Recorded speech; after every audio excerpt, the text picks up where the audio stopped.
Welcome to our channel. मैं कपिल कुमार एक बार फिर से स्वागत है आपके अपने YouTube channel Kapil Kumar official पर। आज हम बात करने वाले हैं यूपीएसआई 9534 दरोगा भर्ती के बारे में। जैसा कि आपको पता है कि बहुत जल्द इसका रिजल्ट आने वाला है और जैसे ही रिजल्ट आएगा तुरंत डीबीपीएसटी भी बहुत जल्द ही होगा। तो डीबीपीएसटी में कौन कौन से डॉक्यूमेंट हमारे लिए कंपलसरी हैं, कौन कौन से डॉक्यूमेंट हमारे पास होने चाहिए, इन सब के बारे में अगर आपको नहीं पता है तो इस वीडियो को अंत तक देखें। सारी इन्फॉर्मेशन इस वीडियो में आपको मिल जाएगी। तो आज का जो वीडियो बनाने का जो उद्देश्य है, आप लोगों तक जो पहुंचाने का उद्देश्य है कि क्या क्या डॉक्यूमेंट आपके पास होने चाहिए डीबीपीएसटी के लिए, वो आपको पहले से ही कंप्लीट रखने हैं। क्योंकि डीबीपी रिजल्ट के बाद डीबीपीएसटी में ज़्यादा समय नहीं मिलने वाला, तो आप पहले से ही अपने डॉक्यूमेंट को कंप्लीट रेडी रखें। तो जो लोग चैनल पर नए हैं चैनल को सब्सक्राइब कर लें ताकि हर वीडियो की नोटिफिकेशन आपको मिलती रहे, इसके बारे में हर जानकारी आप तक समय से पहुंचती रहे। तो बात करते हैं आज की वीडियो के बारे में, क्या क्या डॉक्यूमेंट हमारे पास होने चाहिए।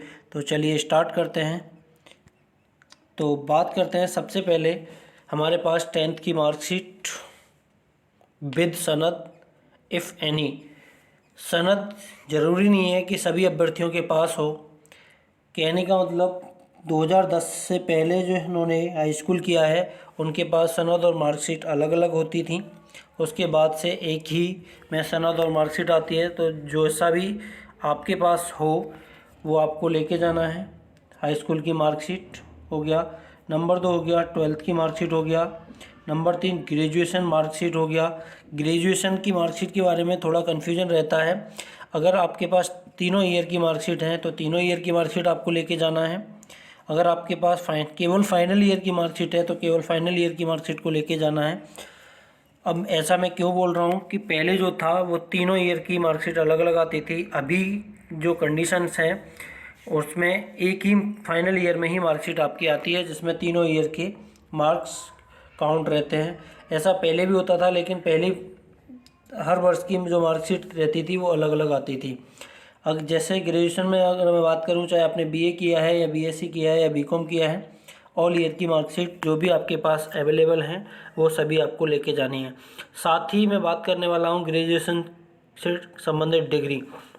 मार्कशीट अलग होती है और डिग्री अलग होती है। तो आपके पास अगर डिग्री नहीं है तो आप डिग्री अवश्य ले। अब समस्या ये है कि डिग्री कहाँ से लें। कुछ अभ्यर्थियों को पता ही नहीं होता कि डिग्री होती क्या है। तो डिग्री एक अलग सर्टिफिकेट होता है, जो आपने ग्रेजुएशन किया है उसके विषय में एक सर्टिफिकेट होता है। उसको वो कहाँ से मिलेगा, वो आपको यूनिवर्सिटी से प्रोवाइड होता है। अभी अगर आगरा यूनिवर्सिटी की बात करूं तो आगरा यूनिवर्सिटी ने सभी जो डिग्रियां हैं 2020 तक की अपने अपने महाविद्यालयों को भेज दी हैं। तो आप अपनी डिग्री ओरिजिनल महाविद्यालय से प्राप्त कर सकते हैं। अगर वहाँ से भी नहीं आपको मिल पाई है तो आप अपनी जहाँ से भी आपने ग्रेजुएशन किया है वहाँ की वेबसाइट पर जाएं, ऑफिशियल साइट पर जाएं, वहाँ से आप डिग्री के लिए अप्लाई करें ऑनलाइन। आपको डिग्री तुरंत की तुरंत मिल जाएगी। प्रोविजनल जो 6 महीने तक वैलिड रहती है उसे आप बनवा के रख लें। अगर आपके पास ओरिजिनल डिग्री है तो ओरिजिनल भी चलेगी। अगर आपके पास ओरिजिनल नहीं है तो प्रोविजनल अवश्य बनवा लें। आगे हम बात करते हैं next point, caste certificate. Caste certificate के बारे में हम डिटेल चर्चा करेंगे। कास्ट सर्टिफिकेट आपके पास होना चाहिए। जैसा कि आपने फॉर्म भरा होगा तभी आपने बनवा लिया होगा। डोमिसाइल सर्टिफिकेट होना चाहिए, आधार कार्ड आपके पास होना चाहिए और 10 फ़ोटो कम से कम आपके पास होना चाहिए। इसके अलावा डीबी का एडमिट कार्ड भी आपके पास होना चाहिए। अगर जब भी डीबी होगा आपका, डीबीपीएसटी के लिए अलग से एक एडमिट कार्ड आपको जारी किया जाएगा, वो भी आपको लेके जाना है।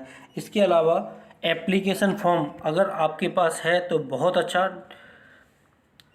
उसको भी आप साथ लेके जाएं। इसके अलावा इन सभी जो डॉक्यूमेंट हैं उनकी 2-2 सेट बना लें, 2-2 जीरोक्स के सेट बना लें, ताकि आपको डीबी के दौरान मांगे जाने पर उन्हें आप दे सकें। और ये ऐसा नहीं है, मैं पहले यूपी कांस्टेबल में भी डीबी अपना 2 बार करा चुका हूँ।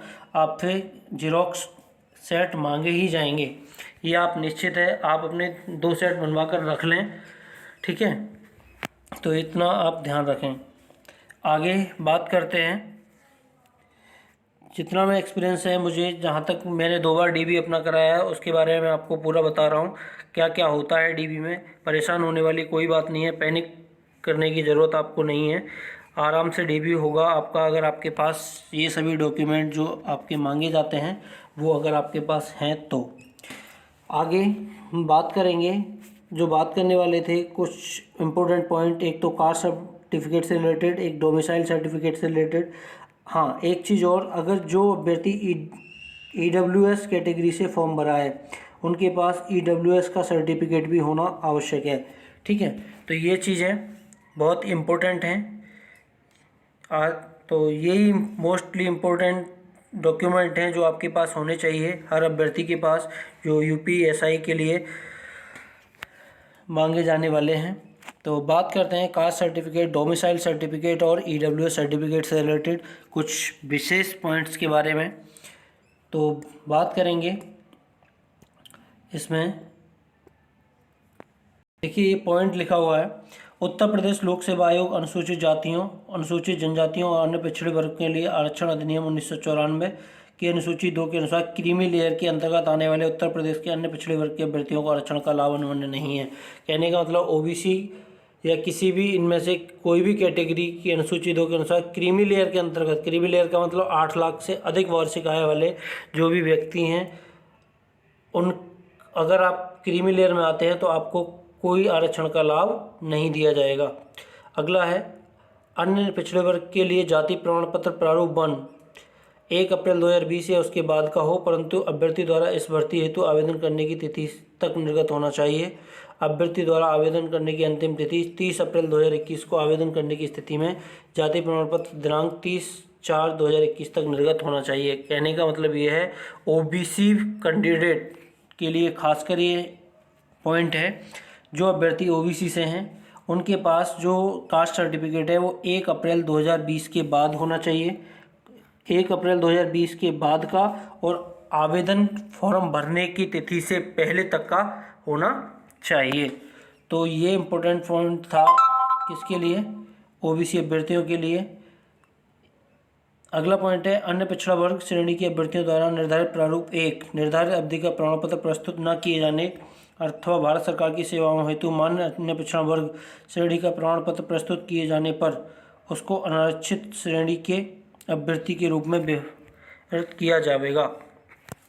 तो इनका कहने का मतलब ये कि अगर आपके पास OBC श्रेणी का निर्धारित प्रारूप 1 के अनुसार 1 अप्रैल 2020 के बाद या आवेदन फॉर्म भरने की तिथि से पहले का सर्टिफिकेट अगर नहीं है या उससे पहले का है, और दूसरा पॉइंट भारत सरकार की सेवाओं हेतु, कहने का मतलब सेंट्रल गवर्नमेंट का जो सर्टिफिकेट अगर आपने लगा दिया है तो आपको जनरल श्रेणी की तरह आपको काउंट किया जाएगा। ये आप नोट कर लें।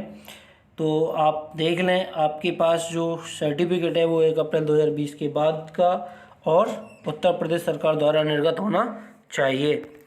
अगले पॉइंट की हम बात करें आपसे, तो अगला पॉइंट क्या कहता है, अगला पॉइंट जो कहता है आपसे ये कहता है आर्थिक रूप से कमज़ोर वर्ग के अभ्यर्थियों को आरक्षण का लाभ लेने के लिए आर्थिक रूप से कमज़ोर वर्ग के लाभार्थी होने का स्वयं घोषणा पत्र निर्धारित प्रारूप 5, आर्थिक रूप से कमज़ोर वर्ग का आय एवं परिसंपत्ति प्रमाण पत्र निर्धारित प्रारूप 6 के अनुसार हो।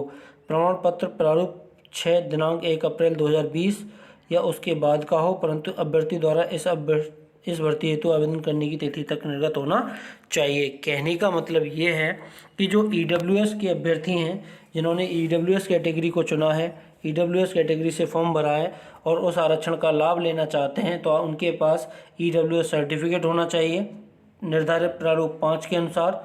और दूसरा जो पॉइंट है वो है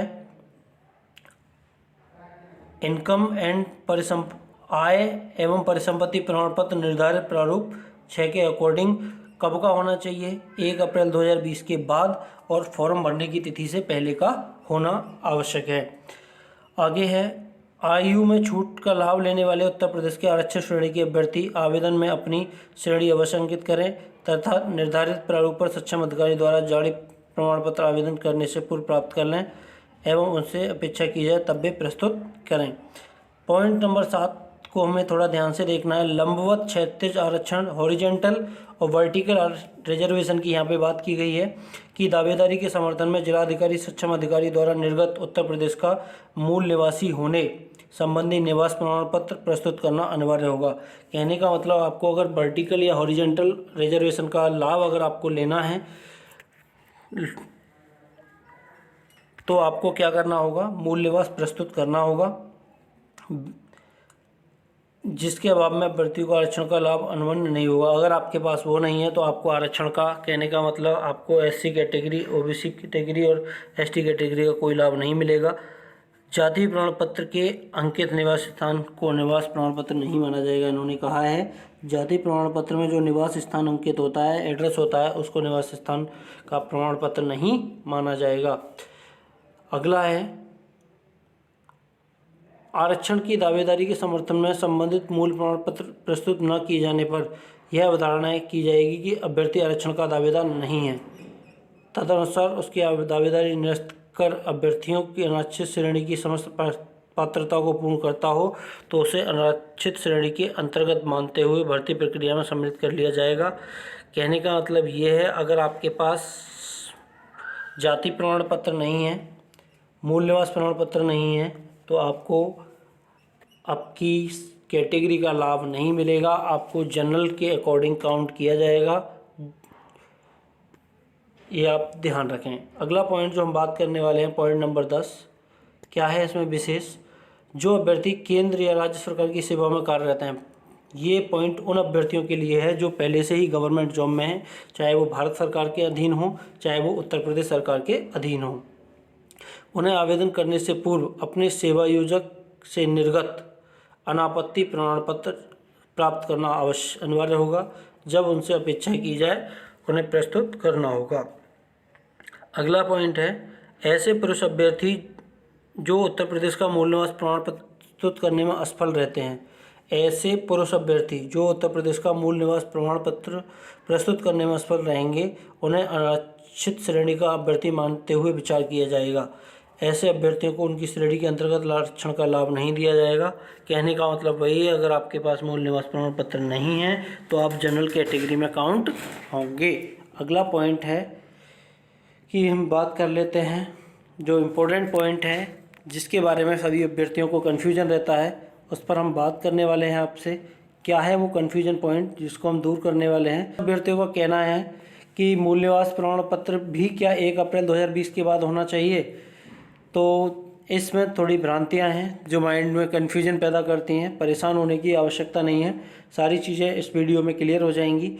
इसमें लिखा हुआ है स्पष्ट तरीके से, आरक्षण एवं, देखिए ये पॉइंट देखिएगा, आरक्षण एवं अधिकतम आयु सीमा में छूट के दावे के संबंध में। कहने का मतलब मूल निवास प्रमाण पत्र आवेदन पत्र जमा करने की तिथि से पूर्व निर्गत होना चाहिए। कहने का मतलब जो है, मूल निवास जो है आपका आवेदन जो जमा करते हैं, जो फॉर्म आपने भरा था उससे पहले का होना चाहिए। ये कहीं नहीं लिखा है इसमें कि 1 अप्रैल 2020 के बाद का होना चाहिए। तो मूल निवास आपके पास पहले का भी है, 1 अप्रैल 2020 से पहले का भी है, 2018 का भी है, तो भी वह चलेगा। खास जो पॉइंट है वो ओबीसी अभ्यर्थियों के लिए है, जिनका जो प्रमाण पत्र, जाति प्रमाण पत्र है, कास्ट सर्टिफिकेट जिसे हम कहते हैं, 1 अप्रैल 2020 या उसके बाद का हो, परंतु आवेदन फॉर्म भरने की तिथि से पहले का हो, ये आप सुनिश्चित करेंगे। अगला पॉइंट जो हम बात करने वाले हैं आपसे, आर्थिक रूप से कमज़ोर अभ्यर्थियों की। कहने का मतलब जो ईडब्ल्यूएस का जो सर्टिफिकेट है, हम बात करें ईडब्ल्यूएस अभ्यर्थियों के लिए, तो ईडब्ल्यूएस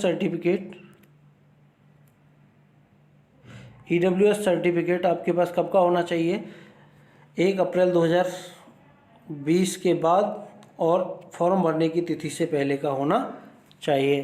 तो आशा करता हूँ मेरे द्वारा दी गई जानकारी आप लोगों के समझ आई होगी।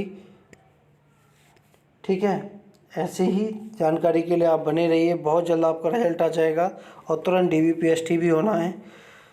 अगर मेरे द्वारा दी गई जानकारी आपको सही लगे तो वीडियो को लाइक कीजिए, चैनल को सब्सक्राइब कीजिए। ठीक है, इससे रिलेटेड कोई भी अगर कन्फ्यूजन है तो मुझे कमेंट बॉक्स में कमेंट कीजिए, मैं उसका रिप्लाई देने की कोशिश करूँगा। Thanks for watching.